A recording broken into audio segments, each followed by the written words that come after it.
جھگڑا ختم ہو سکتا ہے۔ اللہ کے رسول نے فرمایا اس نے دنیا میں مسلمانوں کے معاشرے میں جھگڑا ختم کرنے کے لیے اپنا حق چھوڑ دیا ہے، میں اللہ کا نبی اس کے لیے جنت کی ایک طرف میں محل کی ضمانت دیتا ہوں اپنی زبان سے۔ فضول جھگڑے کرنا، فضولیات میں پڑے رہنا، اور پھر آپ علیہ الصلوۃ والسلام نے فرمایا اور جنت کے درمیان میں انا زعیم ببیت فی وسط الجنہ، جنت کے درمیان میں ایک محل کی ضمانت دیتا ہوں لمن ترک الکذب ولو کان مازحا، جو جھوٹ چھوڑ دے بے شک مذاق کے ساتھ ہی کیوں نہ ہو۔ یہ پیچھے 1 اپریل گزرا ہے نا، اپریل فول، اور ہمارے لوگ جھوٹ بولتے ہیں اور اس کو اپنی ثقافت تہذیب اور اپنی یعنی حق سمجھتے ہیں۔ مسلمان کا جھوٹ کے ساتھ کوئی تعلق نہیں ہوتا، مسلمان ہے تو جھوٹا نہیں، جھوٹا ہے تو مسلمان نہیں، مسلمان کا جھوٹ کے ساتھ کوئی تعلق نہیں ہوتا، سچوں کا ماننے والا سچا ہی ہوتا ہے۔ اور تیسرا اللہ کے نبی صلی اللہ علیہ وسلم نے فرمایا، اسی حدیث کو پورا کر رہا ہوں، کہ میں جنت کی ضمانت دیتا ہوں اس آدمی کے لیے کہ جو آدمی، اللہ کے رسول علیہ الصلوۃ والسلام نے فرمایا اپنے اخلاق کو اچھا کر لے، میں جنت کے اعلیٰ خانے اور بالا خانے میں اس کے لیے محل کی ضمانت دیتا ہوں جس نے دنیا میں اپنا اخلاق اچھا رکھا۔ تو میرے بھائیوں، عباد الرحمن کا دوسرا وصف یہ ہے کہ وہ جاہلوں سے لڑتے نہیں ہیں، مت تالی مارتے ان کے ساتھ۔ اور تیسرا فرمایا والذین یبیتون لربہم سجدا وقیاما، ان کی راتیں رب کی بارگاہ میں کھڑے ہو کر رو رو کر گزرتی ہیں، وہ ساری ساری رات اللہ کی بارگاہ میں کھڑے رہتے ہیں۔ اور تتجافى جنوبهم عن المضاجع يدعون ربهم خوفا وطمعا ومما رزقناهم ينفقون، اللہ فرماتے ہیں وہ بستروں سے الگ ہو جاتے ہیں، جب دنیا والے سو جاتے ہیں تو یہ جاگ کر اپنے رب سے کال ملا لیتے ہیں، ان کو پیکج کا پتہ ہی نہیں چلتا کتنا ٹائم گزر گیا، کتنا وقت بیت گیا اور کتنی رات گزر گئی، یہ اللہ سے کال ایسی ملی ہوئی ہوتی ہے کہ ان کو وقت کا احساس تک ہی نہیں ہوتا ہے۔ یہ ہے اللہ کے ساتھ تعلق، یہ ہے اللہ کے بندوں کا تیسرا وصف۔ عباد الرحمن کی تیسری خوبی، امام الانبیاء صلی اللہ علیہ وسلم تو اتنا اہتمام کرتے تھے، اتنا اہتمام کرتے تھے کہ عرش والے کو کہنا پڑا یا ایھا المزمل قم اللیل الا قلیلا، اے میرے پیغمبر تھوڑا آرام بھی کر لیا کرے، ساری ساری رات اپنے آپ کو تکلیف میں کھڑا کر کے اللہ سے اس طرح ساری رات تہجد نہ پڑھا کرے۔ اقبال فرماتے ہیں ہمارے حالات کے بارے میں، ہاں کس قدر گرا تجھ پہ، کس قدر گرا تجھ پہ شب کی بیداری ہے، ہمارے ساتھ کیا نیند تمہیں پیاری ہے، یعنی تمہیں نیند کی اتنی چاہت اور طلب ہے کہ تمہیں اللہ یاد ہی نہیں رہتا۔ امام حسن بصری رحمۃ اللہ علیہ نے لکھا ہے، وہ فرماتے ہیں کہ پچھلی آیات میں اللہ تعالیٰ نے ان کے دن کا ذکر کیا تھا، اور والذین یبیتون لربہم سجدا وقیاما، اس آیت میں اللہ نے اپنے عباد الرحمن کی جو تیسری صفت بیان فرمائی ان کی رات کا ذکر کیا، ان کی رات کیسی ہوتی ہے، اور پچھلی آیات میں اللہ تعالیٰ نے ان کا تعلق بندوں کے ساتھ کیا ہوتا ہے اس کا ذکر کیا تھا، اور والذین یبیتون لربہم سجدا وقیاما، اس آیت میں اللہ تعالیٰ نے ان اپنے عباد الرحمن کا تیسرا وصف بیان فرمایا کہ عباد الرحمن کا اللہ کے ساتھ معاملہ کیا ہوتا ہے۔ اور پھر میرے بھائیوں، یہ اللہ رب العزت کا خاص کرم ہے جسے اللہ تعالیٰ عطا فرما دے۔ واہ لذت رات کھلونے دی، ہاتھ بن کے قیدی ہونے دی، پیارے رب دے سامنے رونے دی، او دا رو رو عرش ہلا دے، تو اٹھ بانگیا بانگ سنا دے۔ تو بھائیو یہ معاملہ ہی ایسا ہے، اس کی لت جب انسان کو پڑ جاتی ہے نا، لت تہجد کی لت جب انسان کو پڑ جاتی ہے، عادت ہو جاتی ہے، تو پھر یہ دنیا کے سارے نشوں سے بڑا نشہ ہے یہ۔ پھر انسان کو نیند نہیں آتی، پھر انسان کے اندر ایک تڑپ پیدا ہوتی ہے، اٹھیے جاگیے اللہ سے کال ملائیے، اللہ سے رابطہ کیجئے، ملیے اللہ سے، اس کی روح تازہ ہو جاتی ہے، اس کا دل باغ باغ ہو جاتا ہے، اس کا سینہ اس میں نور پیدا ہو جاتا ہے، اس کی آنکھوں میں خوشی کی ایک چمک ہوتی ہے۔ جب انسان رات تہجد پڑھتا ہے، اللہ سے رابطہ کرتا ہے، کوئی دیکھنے سننے والا نہیں، انسان اکیلا ہے، وہ سارے اپنے گناہوں کو سامنے رکھ کر اپنے رب کی بارگاہ میں کھڑا ہو کے معافی کا طلبگار ہو رہا ہے۔ تو میرے بھائیوں، یہ تیسرا وصف اللہ تعالیٰ نے ان کا بیان فرمایا ہے۔ چوتھا وصف، اور شاید اسی پہ میری بات مکمل ہو جائے، چوتھا وصف ان کا یہ ہے، اللہ قرآن میں فرماتے ہیں، وہ کہتے کہ والذین یقولون ربنا اصرف عنا عذاب جہنم ان عذابها کان غراما، وہ تہجدیں پڑھ کر، راتوں کو جاگ کر، نرم چالیں چل کر، اللہ کو راضی کر کے، عباد الرحمن ہونے کے باوجود، اللہ کی بندگی میں بالکل اپنے آپ کو جوت کر اور یہ محنت کرنے کے باوجود ان کے دلوں میں تکبر نہیں آتا، میں نے بہت کچھ کر لیا، انہیں پھر بھی اس بات کا احساس رہتا ہے، وہ اللہ سے توبہ استغفار کرتے ہیں کہ پروردگار عالم ہمیں جہنم سے بچا کے رکھنا۔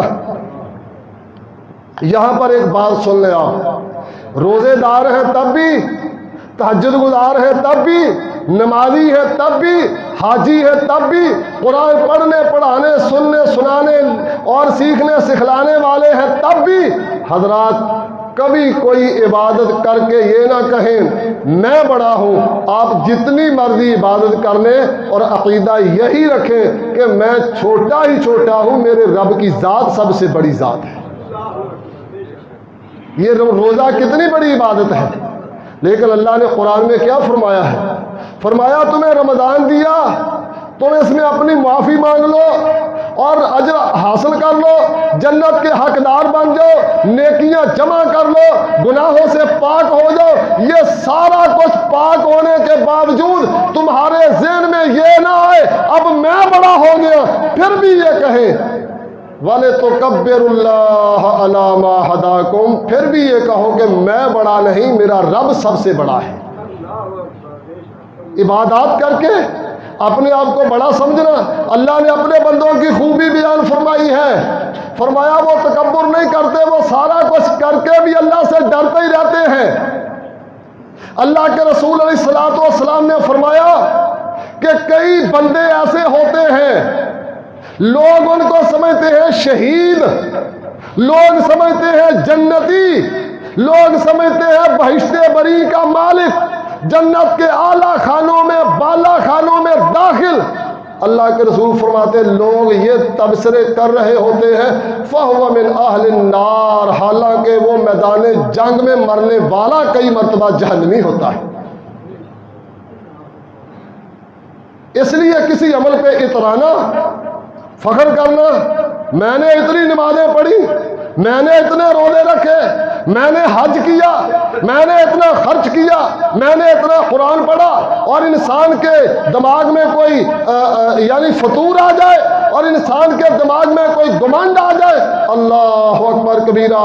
ام المومنین حضرت عائشہ رضی اللہ تعالی عنہا ایک مرتبہ پریشان ہو گئی، انہوں نے کہا یا رسول اللہ صلی اللہ علیہ وسلم، یہ جو قرآن کریم کی آیت ہے، اللہ قرآن میں یہ جو فرماتے ہیں والذین یؤتون ما آتوا وقلوبہم واجلہ، وہ رب کی راہ میں خرچ کرتے ہیں، خون پسینے کی کمائی دیتے ہیں، صدقہ خیرات کرتے ہیں، وہ زکوٰۃ دیتے ہیں، غریبوں مسکینوں فقیروں کو سپورٹ کرتے ہیں، کمزوروں کی مدد کرتے ہیں، وہ پیسہ رب کی راہ میں بہا دیتے ہیں، یہ سارا کچھ کرنے کے باوجود اللہ پھر قرآن میں کہتا ہے وقلوبہم واجلہ، ان کے دل کانپ رہے ہیں، دل کانپ رہے ہیں۔ یا رسول اللہ کیا یہ سارا کچھ کرنے کے باوجود وہ ڈرتے ہیں؟ فرمایا ہاں، اللہ کے بندوں کی خوبی یہ ہے وہ ساری نیکیاں کرنے کے بعد بے باک نہیں ہو جاتے، بے خوف نہیں ہو جاتے، بلکہ ساری نیکیاں کرنے کے باوجود بھی وہ اللہ رب العزت سے ڈرتے ہی رہتے ہیں۔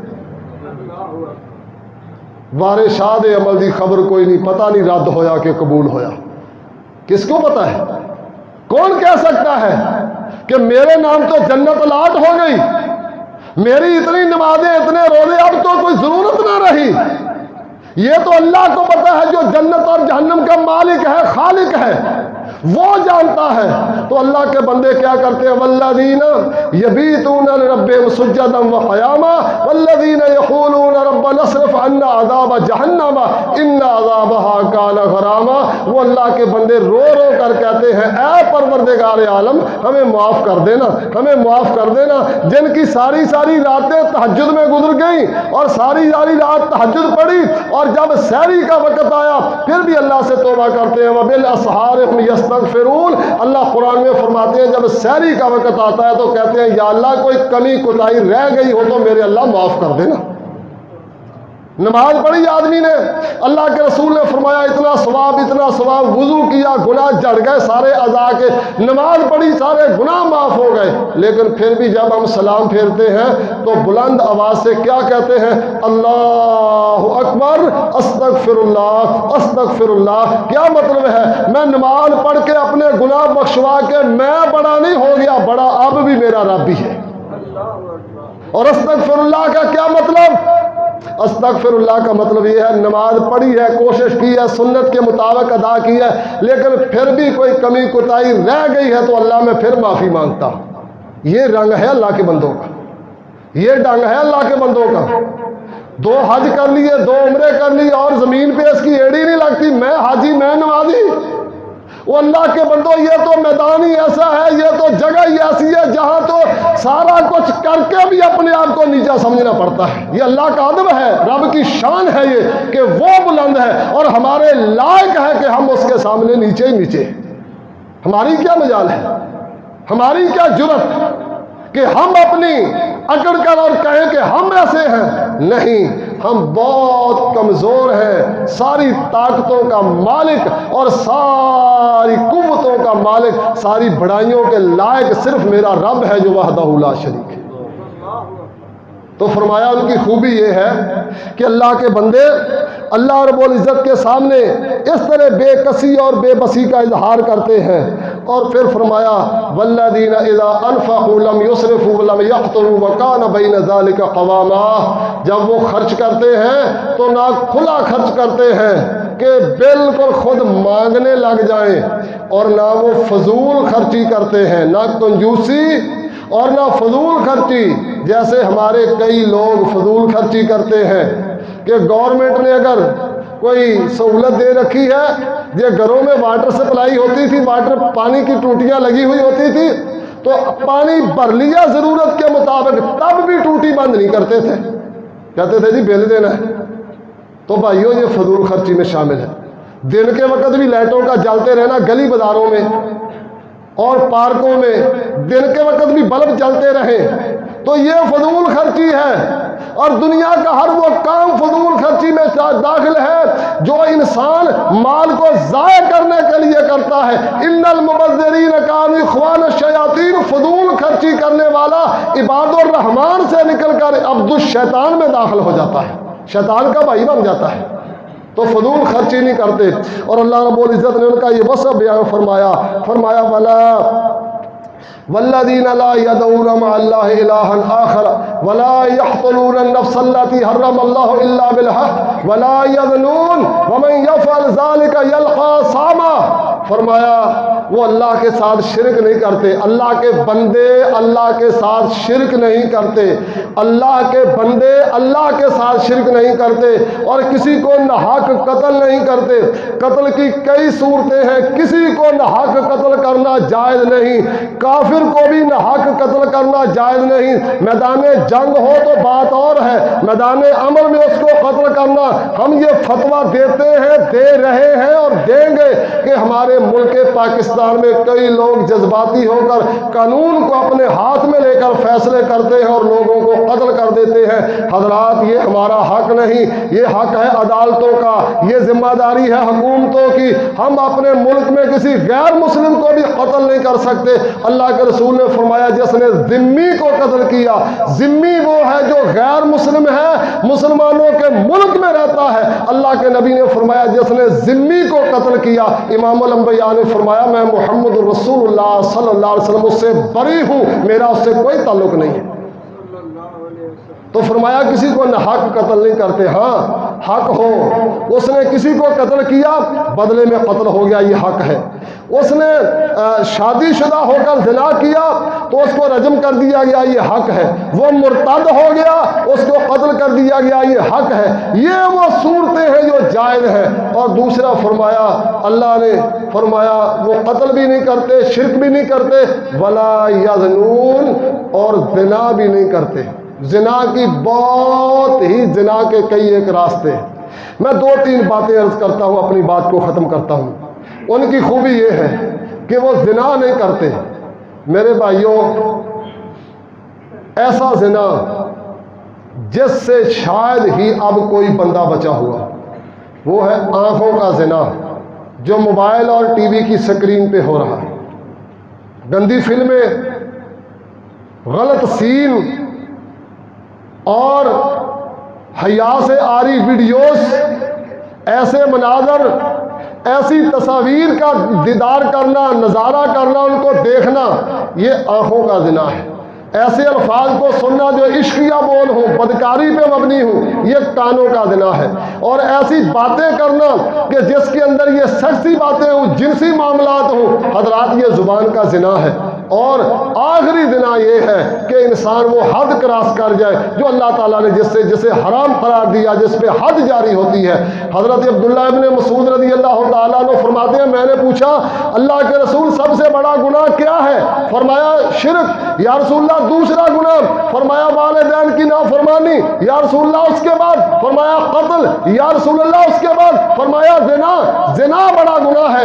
امام احمد ابن حنبل کا قول ہے، جسے امام ابن قیم رحمۃ اللہ علیہ نے اپنی کتاب الجواب الکافی لمن سأل عن الدواء الشافی اس میں نقل کیا ہے. امام احمد بن حنبل فرماتے ہیں ما اعلم ذنبا اعظم بعد القتل الا الزنا، کہ قتل کے بعد دنیا کا سب سے بڑا گناہ زنا ہے. اور زنا کی بدترین صورت یہ ہے، حضرات غور کیجئے، 2 صورتیں عرض کرتا ہوں. زنا کی بدترین صورت یہ ہے کہ کوئی انسان اپنی محرم سے زنا کرے، یعنی اپنی سگی والدہ سے بدکاری کرے، اپنی ہمشیرہ سے معاذ اللہ، اپنی بیٹی سے نعوذ باللہ، اور اسی طرح اپنی پھوپھی اور سگی خالہ کے ساتھ انسان حد کراس کر جائے. آپ دیکھتے ہیں معاشرے میں بہت کچھ اس وقت ہو رہا ہے، میڈیا کی زینت بنتا جا رہا ہے اور لوگ اس معاملے میں بے باک ہوتے جا رہے ہیں. یہ بدترین زنا ہے. اور حضرات اس سے بھی خوفناک زنا یہ ہے، اللہ کے رسول علیہ الصلوۃ والسلام نے فرمایا کوئی آدمی کسی اجنبی سے زنا کرے تو اس پہ ایک عورت کے زنا کا جرم ہے، اور کوئی پڑوسی کی بیوی سے، پڑوسی کی عورت سے زنا کرے، اللہ کے رسول نے فرمایا زنا ایک کے ساتھ کرے گا اس کو گناہ کائنات کا رب 10 عورتوں کے برابر دے گا. دیکھ لیں معاشرے میں پڑوسیوں سے پڑوسیوں کی عزتیں محفوظ نہیں ہیں. پڑوسی پڑوسی کو کھا رہا ہے. وہ جو پڑوسی تو پڑوسی کی عزت کا رکھوالا ہوتا ہے، لیکن آپ جانتے ہیں کہ جب باغ کو، فصل کو باڑ ہی کھانے لگ جائے تو پھر اس باغ اور اس فصل کو تباہی سے کوئی اور نہیں بچا سکتا ہے. تو میرے بھائیوں، یہ مسلمانوں کے معاشرے کی تباہی کا سبب یہ ہے کہ مسلمان معاشرے اب وہ پڑوسی کے حقوق اور ایک دوسرے کی عزتوں کی رکھوالی ہے تو معاملے مسلمانوں کے دلوں سے نکل گئے. اور آخری خوبی ان کی یہ بیان فرمائی، بس میں کچھ باتیں چھوڑتا ہوں، پھر اللہ نے موقع عطا فرمایا تو عرض کروں گا. فرمایا وہ لوگ ہیں والذین لا یشہدون الزور، وہ جھوٹی گواہی نہیں دیتے. جھوٹی گواہی نہیں دیتے، نہ جھوٹ میں شامل ہوتے ہیں، نہ جھوٹی گواہی دیتے ہیں. آپ دیکھ لیں، چلے جائیں عدالتوں میں، آپ کو نظر آئے گا کہ عدالتوں کے اندر 300 روپے لے کر لوگ جھوٹی گواہی دیتے ہیں، جو اس کیس کو نہیں جانتے، اس انسان کو نہیں جانتے، مدعی کو نہیں جانتے، مدعا علیہ کو نہیں جانتے، مجرم کو نہیں جانتے، جو ان سے نا واقف ہے، بالکل سرے سے ان کا کوئی تعارف ہی نہیں ہے ان کو، لیکن 200-400 روپے لے کر وہ جھوٹا قرآن بھی معاذ اللہ جھوٹ پہ اٹھا لیتے ہیں، اور اسی طرح وہ جھوٹی گواہی دینے کے لیے بھی تیار ہو جاتے ہیں، چھوٹے سے لے کر بڑے تک، سارے کے سارے. ایک سیاستدان آتا ہے وہ اپنے لیڈر کے بارے میں کہتا ہے جی میں قرآن پہ ہاتھ رکھ کر کہتا ہوں کہ میرے لیڈر پہ یہ بات ثابت ہو جائے تو میں یوں کر دوں گا، میں فلاں کر دوں گا، اور اس کا مد مقابل ہے وہ میں قرآن پہ ہاتھ رکھ کر کہتا ہوں وہ کرپٹ بھی ہے، وہ بدکار بھی ہے، وہ نشئی بھی ہے، وہ چور بھی ہے، اور جب وہ چلا جاتا ہے تو دوسرے سیاستدان کا حمیتی آتا ہے، وہ کہتا ہے میں قرآن سر پہ اٹھا کر کہتا ہوں کہ جس آدمی کے بارے میں بات کرنے لگا ہوں اس کے اندر یہ جرائم ہے، اور میرا لیڈر ان ساری غلطیوں سے پاک ہے، بڑے سے لے کر چھوٹے تک جھوٹی گواہیاں سر پہ قرآن اٹھا کر دیتے جا رہے ہیں۔ پھر کہتے ہیں ہم پہ عذاب آ گیا، زلزلہ آ گیا، سیلاب آ گیا، طوفان آ گیا، بارشیں بے موسمی ہو گئی، اولا باری ہو گئی اور اولے پڑ گئے، اور اسی طرح فصلیں برباد ہو گئی، بیماریاں آ گئی، کرونا آ گیا، اور غربت آ گئی، تنگی آ گئی، مصائب آ گئے، مشکلات نے آ کے گھیرا ڈال لیا، اور بھائی کوئی عمل تو ہمارا اسلام کے مطابق ہے نہیں، تو ہم معاذ اللہ کوئی اللہ کے رشتہ دار تو ہے نہیں ہے کہ اللہ ہمارا نہ حق بھی خیال کرے۔ یہود و نصارہ اللہ کی نافرمانی کریں تو ان کو اللہ ذلیل کرے، اور ہم اللہ کی نافرمانی کریں تو ہمارے ساتھ اللہ تو اپنے قانون کو دیکھے گا، اللہ خون تو نہیں دیکھے گا کس کا ہے۔ اگر اللہ تعالیٰ خون دیکھتا تو بنی اسرائیل نبیوں کی اولاد تھے، نوح علیہ السلام کی بیوی، لوط علیہ السلام کی بیوی کیوں جہنم میں گئی؟ رشتہ کتنا مضبوط تھا نبیوں کے ساتھ۔ حضرت نوح علیہ السلام کا بیٹا کیوں نافرمانوں میں شامل ہوا؟ اللہ اپنا قانون دیکھتا ہے، ان اصولوں پہ جو پورا اترتا ہے تو اللہ تعالیٰ اس کی لاج رکھتا ہے، اور جو ان اصولوں پہ پورا نہیں اترتا اللہ تعالیٰ اس کی کوئی پرواہ نہیں کرتا۔ تو حضرات اللہ کے بندوں کی خوبی ہے جھوٹی گواہیاں نہیں دیتے اور اسی طرح جھوٹ میں شامل نہیں ہوتے۔ میں نے جتنی باتیں عرض کی ہیں میں اور آپ ان باتوں پہ غور کریں کہ یہ عباد الرحمن کے اوصاف ہیں، ان میں سے ہمارے اندر کتنے اوصاف ہیں اور ہمارے اندر ان میں سے کتنے اوصاف ہیں جو نہیں ہیں۔ ان اوصاف کو اپنانے کی کوشش کریں۔ میرا اللہ مجھے اور آپ سب کو اس کی توفیق عطا فرمائے، اس کی ہمت عطا فرمائے، اس دولت سے اللہ ہمیں